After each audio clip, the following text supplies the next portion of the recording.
Just a couple questions ago, you mentioned that you look for what's popular in Japan, and that's one of the ways you choose a script. And one thing that one of my daughters and I had wondered about a lot, a couple years ago, we visited Japan for a couple of weeks, and Fruits Basket was so huge here, and everybody knew it. And it wasn't on any newsstand in Japan. No one had ever heard of it. Isn't that crazy? So I'm just wondering about that. Fruits Basket was some kind of phenomenon that happened when it came to America. We don't know what it was, or we'd be reproducing that. It's just this cult classic. Everybody loves it, and I love it, so I can't say I don't know why. I mean, I think it's amazing, but we don't know exactly, what the formula was that made that happen. My guess is that one of the reasons it's not so popular over in Japan right now is because Japan has a lot of anime to choose from. It probably got cleaned out, and there's new stuff coming in, and that's what they're focusing on. One thing about Japan and America that not everybody realizes is that anime over there is like prime time. I mean, it comes on at the same times that Seinfeld would come on here, and you'll see a lineup with sitcom, anime, sit drama, and here that just doesn't happen. We have a special place that we go to for cartoons. And so that kind of broadens the horizons over there for anime. And it's not quite the same here yet, but we're working on it. Did you know that 5 years ago, anime was a $100,000 business in the US, and now it's a $4 billion business in the US? So we're doing okay. I was wondering if you could tell us whether there was going to be another FMA movie. Ooh, sorry, one more time? Full Metal Alchemist movie. Oh, if there was going to be another one? Yeah. There is an OVA, right? There's a Full Metal OVA. I look at you like you're all supposed to know. I don't know whether or not we have that. I would assume that we will be trying to get that, and I don't believe that there is another Full Metal movie coming. That's my guess. Well, let's see. So speaking of Shin-chan, Love could you Shin-chan. do the line from, like, in terms of Maso at the beginning of the episode, A Very Wrong Engagement, where you're going, there goes I, the most beautiful girl in the world, and it's like there's a line that says, a kiss, that's the best thing a girl can blow, and then it's like, and that's like the best thing a girl can blow. And then at the end, when Shin-chan is like, get angry and says, I have to defend my love's honor even if she doesn't know I exist. I like that line too. I like both of my characters in that, but the baby, I love Hema. She doesn't talk.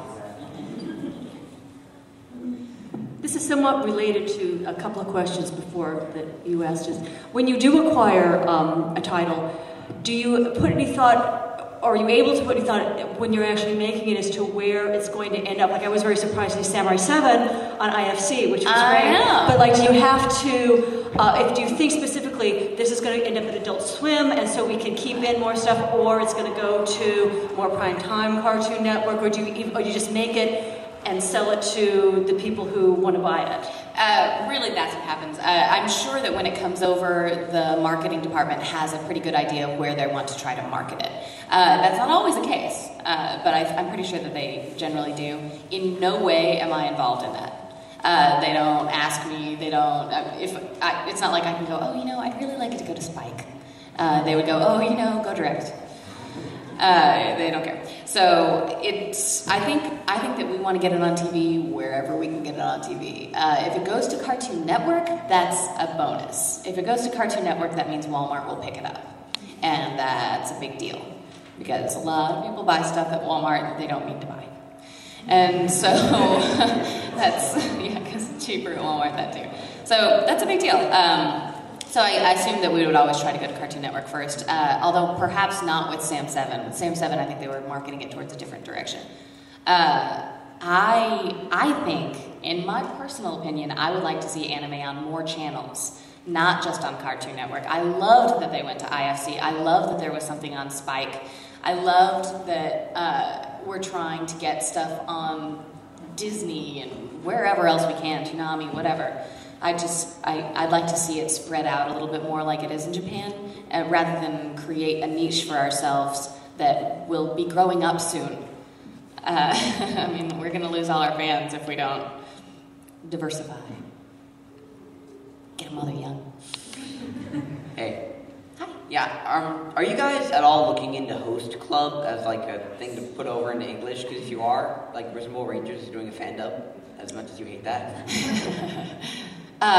Host Club is a show? In Japan, it's Arn Host Club, or Arn High School. Based on the manga by Bisco and Florida. Well, my complete bafflement will let you know that no, I haven't heard anything. Well, the manga's out in the bookstores. It's Orange High School Host Club. It's manga's out. Cool, I haven't heard anything. Get it. I'm sorry. You don't know? All right. I don't know anything. But then again, I'm sometimes the last to know. Hello again. Hello again. How am I on Sorry. time? Sorry, how much is it? 6 minutes, then how about you three, and then I'm gonna cut off the line. Done.